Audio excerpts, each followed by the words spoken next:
ஆரம்பிக்கலாம்.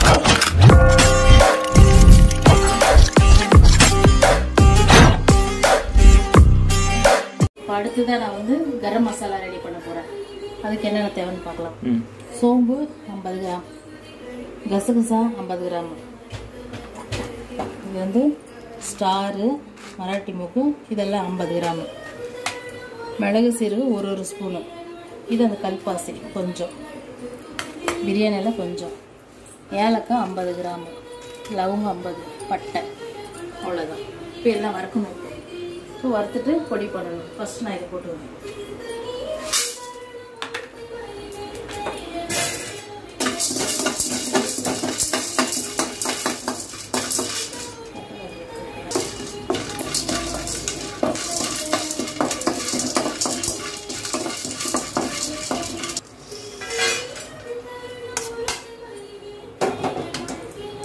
நெக்ஸ்ட் பட்டை,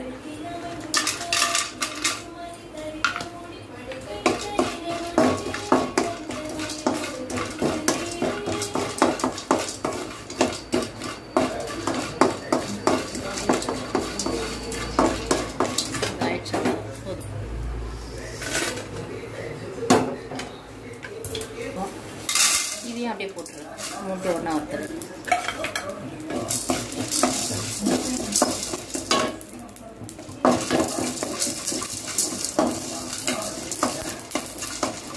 நம்ம இந்த மாதிரி வறுக்கிறதுனால நான் வீட்டில் அரைச்சி கரம் மசாலா யூஸ் பண்ணுறது ரொம்ப நல்லாயிருக்கும். அதனால தான் நான் வீட்டில் தயார் பண்ணிருக்கேன். நீங்களும் இதை பார்த்துட்டு இதே மாதிரி வறுத்து பொடி பண்ணி வச்சுக்கோங்க வீட்டில். ஒரு சிலர் காஞ்ச மிளகா போடுவாங்க, நான் காஞ்ச மிளகா போட மாட்டேன். ஏன்னா இது எல்லாத்துக்கும் யூஸ் பண்ணுறதால மிளகா பொடி கரம் மசாலா வீட்டில் இருந்து எல்லாத்துக்கும் யூஸ் ஆகும். ஒரு சிக்கன் ஃப்ரை, பெப்பர் சிக்கன் பண்ணுறோம், அதுக்கு மிளகா போடக்கூடாது. அதனால் வெறும் இது போட்டுருந்தாக்கா எல்லாத்துக்கும் நல்லது. இப்போ ஒரு 5-6 பிரியாணி இலை,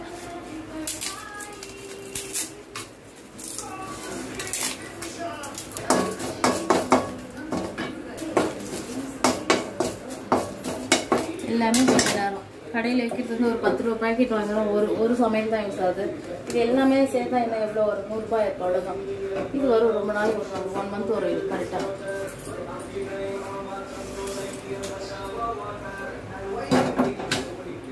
இப்போ நெக்ஸ்ட்டு ஏலக்காய்,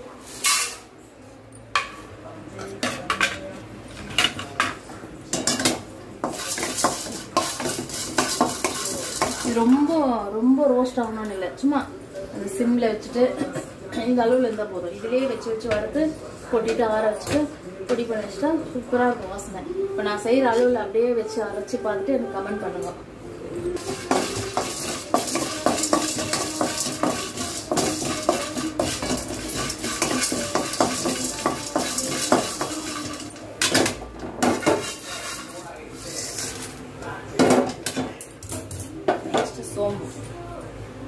சோம்பு வந்து நான் நிறைய போடுவேன். சோம்பு வந்து டைஜஷனுக்கு ரொம்ப நல்லது. அதனால் நான் வந்து சோம்பு ஜாஸ்தி வச்சுருக்கிறேன். ஒரு 100 கிராம் இருக்குது.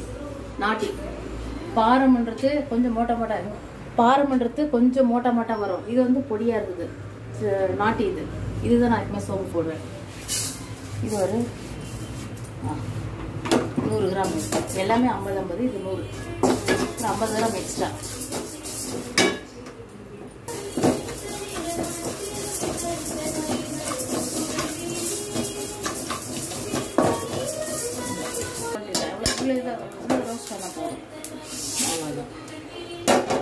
நெக்ஸ்ட் கசகசா எவ்வளோ? 50 கிராம்.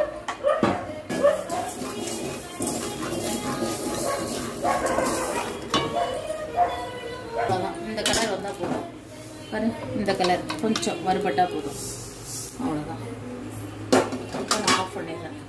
இப்போ இது ஏசியில் ரன் பண்ணணும். நான் போயிட்டு ஆற வச்சு இதை எடுத்துகிட்டு வரேன். இப்போ இதை மிக்ஸி ஜாருக்கு ஷிஃப்ட் பண்ணிக்கிறேன் அரைக்கிறதுக்கு.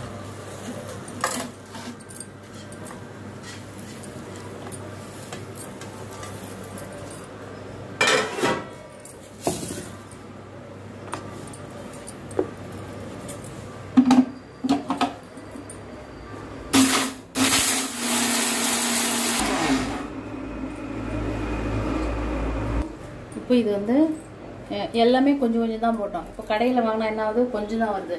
இப்போ நம்ம எல்லாம் வறுத்துட்டு அரைச்சது எவ்வளோ வந்துருக்குது பாரு, 1/2 கிலோ இருக்குது.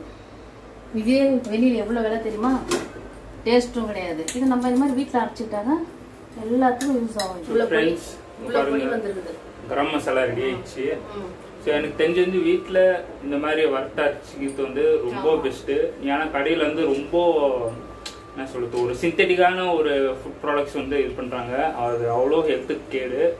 இந்த மாதிரி வந்து இந்த மாதிரி நீங்கள் வந்து நல்லா அரைச்சி நல்லா வீட்லேயே எல்லாம் இதெல்லாம் எவ்வளோ ஒரு 10 ரூபா வாங்கினீங்கனாலே நீங்கள் வந்து போதுமான அளவு கிடைக்கும். ஸோ இப்போ இதே 10 ரூபாய்க்கு நீங்கள் வந்து வெளியே கரம் மசாலா வாங்கினீங்கன்னா அது ஒரு ஸ்மெல்லாக இருக்காது. ஃபுல் அண்ட் ஃபுல் ஒரு சிந்தட்டிக்கான ஐட்டம் அது. ஸோ கடையில் இருக்க தயவுசெய்து வாங்காதீங்க. முடிஞ்ச அளவுக்கு வீட்டில் இந்த மாதிரி வாங்கின்னு வந்து ரோஸ்ட் பண்ணி ஜஸ்ட் நீங்கள் வந்து அது வந்து இன்க்ரீடியன்ஸ் எல்லாமே போட்டு ரோஸ்ட் பண்ணி அரைச்சி வைங்க. அது இங்கே பாருங்கள், நீங்களே பாருங்கள். ஸோ நீங்களும் முடிஞ்ச அளவுக்கு வீட்டில் இந்த மாதிரி கரம் மசாலா வச்சு ட்ரை பண்ணுங்க. பார்க்க போனால் பிரியாணி மசாலா கரம் மசாலா ஒரு 10 நிமிஷம் கூட இல்லை, எல்லாத்தையும் வச்சோமா வறுத்துட்டு பொடி பண்ண போறீங்க. அவ்வளவு பாரு எவ்வளவு பொடி வந்திருக்கு பாரு. சுமார் இது ஒரு 1/2 கிலோ இருக்குது. 1/2 கிலோ பொடி இது இருக்கு. ஸோ இதே 1/2 கிலோ வந்து நீங்க வந்து கடையில போயிட்டு வாங்கினீங்கன்னா 250 ரூபாய் அப்படின்னு சொல்லுவாங்க. ஸோ அது ரொம்ப டோட்டலா வேஸ்ட். நாங்க வாங்கினது எல்லாமே ஒரு 10 ரூபா அளவுக்கு தான். பட்ஜெட் பார்த்தீங்கன்னா அது வந்து வெறும் 50 ரூபா 60 ரூபாய் தான். 60 ரூபாயே வந்து இவ்வளவு 1/2 கிலோ எங்களுக்கு வந்து கிடைச்சிருக்கு. 8 ரூபாய் பாக்கெட்டா, 2 பாக்கெட் வாங்கிட்டு வந்தேன். சோம்பு, கசகசா இது எல்லாமே சேர்த்தா கூட 100 ரூபாய் 150 ரூபாய். இது இங்க 1/2 கிலோ போய் வெளியில வாங்கினா இப்போ ஒரு பாக்கெட் அப்பெல்லாம் 10 ரூபா இருந்தது. இப்போ எவ்வளவு எனக்கு தெரியாது. நான் வாங்கி இந்த மாதிரி அரைச்சி ரொம்ப வருஷம் ஆச்சு. நான் வீட்டுல தான் ரெடி பண்ணுவேன். அது இப்போ சிம்பிளா பண்ணிருக்கிறேன். நான் வாங்குறது சுருள் பட்டை தான் வாங்குவேன். அர்ஜென்ட்டுக்கு தேவைன்றதுனால அரைச்சிருக்கிறேன் இதை நான். அந்த மாதிரி எல்லாமே வீட்டுல தான் ரெடி பண்ணுவேன் நான். வெளியில எதையும் வாங்குறதுல. தயவு செய்து நீங்க இதை ட்ரை பண்ணிட்டு. ஸோ கைஸ் இது வந்து இந்த ஒரு கரம் மசாலா நீங்க அரைச்சி வச்சீங்கன்னா உங்களுக்கு ஆல் இன் ஒன். இது கிரேவி, பிரியாணி, பலாவ். நாங்க வந்து வாரத்துக்கு ஒரு நாள் தான் செய்வோம். அது இதுவே எங்களுக்கு ஒரு 2 மாசத்துக்கு வரும். இன்னொன்னு நிறைய பண்ணிட்டீங்கன்னா அவங்களுக்கு அவங்கவுங்களும் பொறுத்து. ஆனா பொடி வந்து ரொம்ப நல்லா வந்துருக்குது. இந்த மெத்தட்ல செய்யுங்க, சூப்பரா இருக்குது. ஸோ கைஸ் இந்த பொடி வந்து நீங்க உங்க வீட்டுல இருந்துச்சுன்னா நீங்க வந்து பலாவ், பிரியாணி தனியா போடலனாக்கா நான் மிளகாத்தூள் போடுவேன். இப்ப இது வெறும் கரம் மசாலா இருக்குன்னா இது எல்லாத்துக்குமே நான் போடுறதால அதை அவாய்ட் பண்ணிட்டேன். உங்களுக்கு தேவைன்னா நீங்க சேர்த்துக்கணும். ஸோ ஆமாங்க கைஸ்.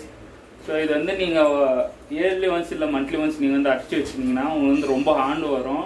கடையில் வந்து உங்களுக்கு அவ்வளோ வராது, நிச்சயமா சொல்றேன். அது வந்து அதில் அவ்வளோ ஒரிஜினல் ஃபுட் ப்ராடக்ட்ஸ் நம்ம சேர்க்குறாங்களா அப்படின்னு கூட பார்க்க முடியாது. ஏன்னா இப்போ வீட்டிலலாம் நம்ம இந்த மாதிரி பட்டை, லவங்கம், ஏலக்காய் இதெல்லாம் நம்ம வாங்கி நம்ம கண் முன்னாடியே நம்மளே ரோஸ்ட் பண்ணி அரைச்சி வீட்டில் வச்சுக்கிறோம். ஆனால் இந்த மாதிரி ஹோம்மேட் ப்ராடக்ட்ஸ் வந்து நீங்கள் வந்து ஆல் இன் ஒன் எல்லாமே யூஸ் பண்ணிக்கலாம். லைக் பிரியாணி, கிரேவி, அதுக்குமா இந்த குழம்புக்கு எல்லாமே உங்களுக்கு வந்து யூஸ் ஆகும். ஸோ நீங்கள் தனித்தனியாக வாங்க தேவையில்லை. ஸோ இது வந்து உங்களுக்கு ரொம்ப யூஸ்ஃபுல்லாக இருக்கும். ஸோ அவ்வளோதான் கைஸ். இதோட இந்த வீடியோ முடிச்சுக்கலாம். இதோட அடுத்த வீடியோவில் சந்திக்கலாம். வீடியோ பிடிச்சிருந்தா லைக் பண்ணுங்க, ஷேர் பண்ணுங்க, சப்ஸ்கிரைப் பண்ணுங்க. நன்றி, வணக்கம்.